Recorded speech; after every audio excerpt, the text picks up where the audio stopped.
We live in a pretty 24/7 world. People expect you to be by your cell phone every second of every day to answer any and every work or family-related emergency. And naturally, by emergency, I mean a small hiccup that likely could be smoothed over even if you waited a day or two. And it's not just other people that expect this from us. It's us too.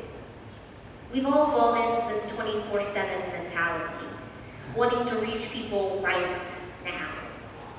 And it's because of that our understanding of Sabbath is a little off, to say the least. I love my job, but I also love my day off. And you see that here's the little glitch in that. I'm a list maker. There are those of us who, even when we have a day off, we make list after list of things to do. And if you know me at all, and I've confessed this to you before, most likely, I am that person. I either cross things off an existing list on my day off, or I make a whole new list and start there. You know the drill. I trust that y'all are out there too. And so I've been working to fight that idea of trying to pass off items on my to-do list as things that would count as Sabbath rest. And I'm working on it. Working to try to carve out space for real renewal. You see, yesterday, in between sermon prep and helping with game day parking at LSU Wesley, Adam and I were able to actually spend a few quality hours together, away from work, away from to-do lists. And he kept asking me, "Do you see it?" I had no idea what he was talking about. But he kept telling me that I was acting differently, laughing constantly, telling jokes. I still didn't see it. Until he said, "You've been skipping around the house." Literally, skipping. I didn't realize it. And it's not that I'm not generally a happy person, because I am, but I will admit skipping isn't my mode of getting around the house normally.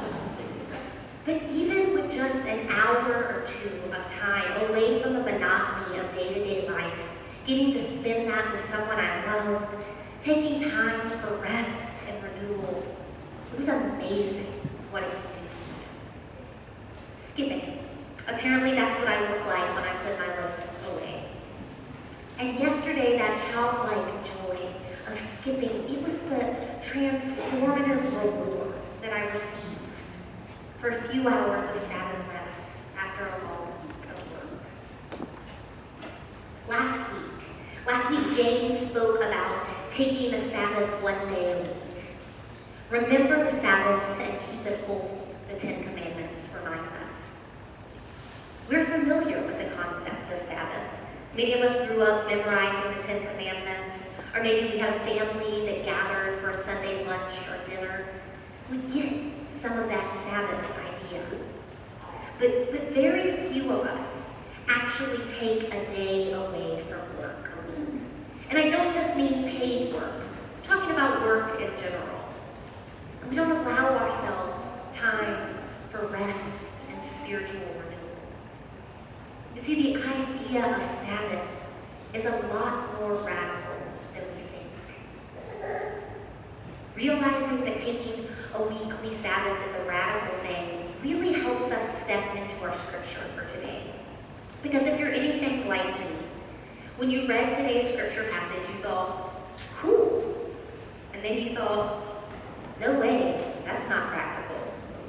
And it's true. There's nothing normal or status quo about what our scripture commands from us today.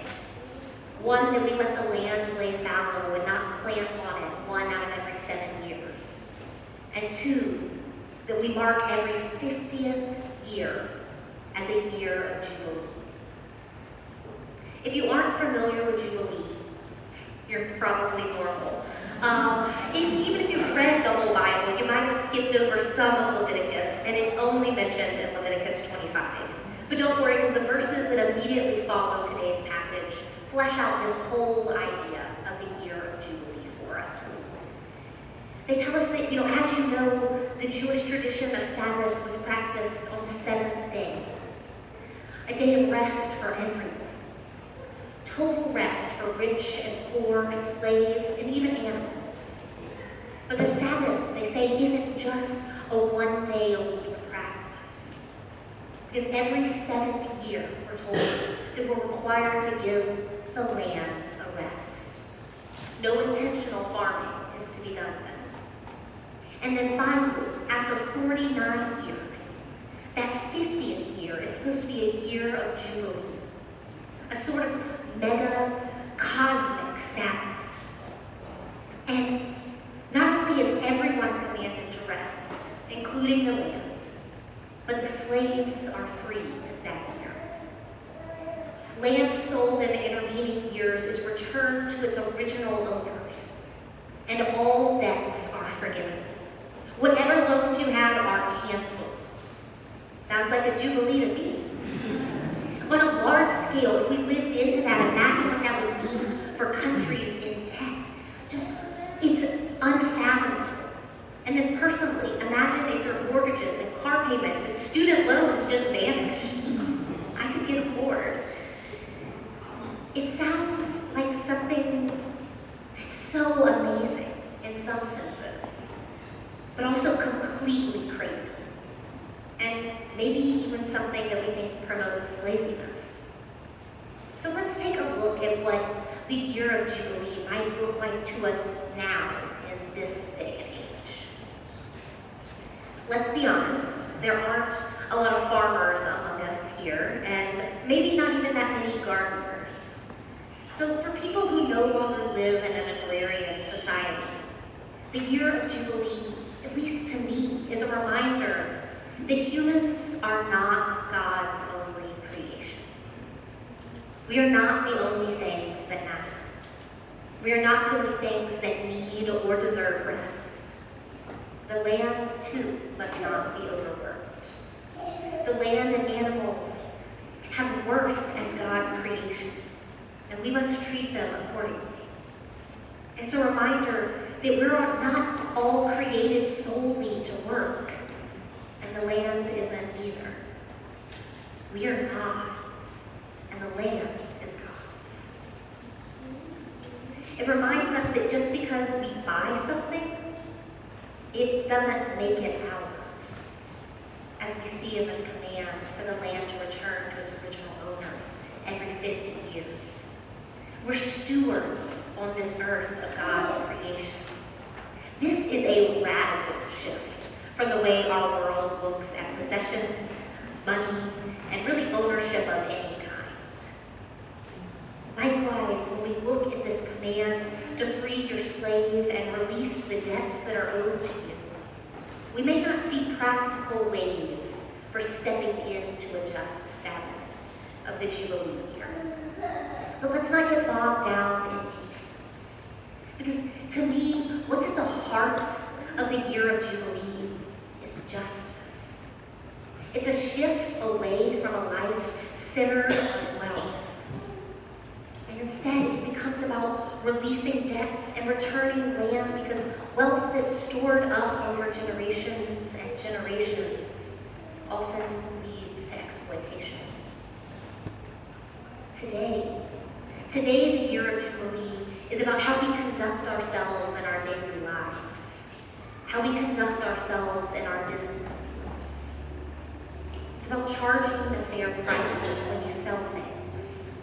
It's about purchasing fair trade items instead of exploiting people who work in poor conditions in sweatshops. It's about complete, total, and radical release from the conditions that bind us as individuals, groups, countries, and as a world. This isn't trickle-down economics. This isn't God's version of welfare. This is Sabbath economics. This is the release of the conditions that bind, and all in and through God's anointed one, Jesus Christ. The year of Jubilee is a radical shifting of the way that we view and live in the world. To me, This scripture passage isn't literally about leaving the fields fallow every 7 years. And it isn't about releasing slaves every 50 years, although if you've got them, they should go. It's about a radical shift to justice for all of God's people. It's about creation care, respecting all God's creation, land, animals, and fellow human beings. It's about realizing that our accumulation of wealth and property is not central to God's plan for our lives. And how often do we get caught up in thinking that our wealth is so tied to our joy and happiness, that the amount of money we have controls everything in our lives?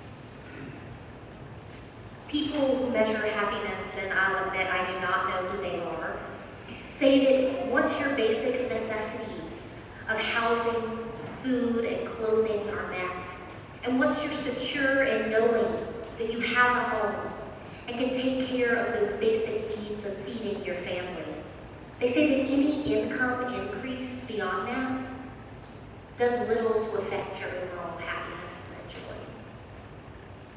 I was really surprised when I learned that. Because we work and work and work, but what for? You see, when we think of Sabbath, I don't want us to just think of one day a week. I don't want us just thinking of committing to coming to worship. I don't want us to just commit to a meal with a family once a week. I want us to hear Sabbath, and I want us to rethink the way we live. I want us to hear Sabbath and rework the patterns of our lives. So if I asked everyone in here to take a second and think about 3 things that are most important to you, which I'll give you a moment to do. I'll bet that most of your answers overlap with some of these. Your family and your closest friends, your faith, your health, your happiness. But if I also asked you to take a second and think about how you spend the majority of your time, how you pattern your life, what you put first and over and above other things, I imagine that for many of us, the things we just thought through may not appear at the top of that list. You see, this is where Sabbath comes in. Sabbath is where we go to renew ourselves, restore ourselves, rejuvenate ourselves. Sabbath is what allows us to refocus, to shift the patterns of our lifestyle from work and money, and instead to pattern it after faith, justice, relationship, and joy. Do you remember how my husband pointed out that I skipped yesterday? After just a few hours of rest and renewal. Just imagine the results for the world if we incorporated the practices of the year of Jubilee into our life. Imagine if we took time for a just Sabbath.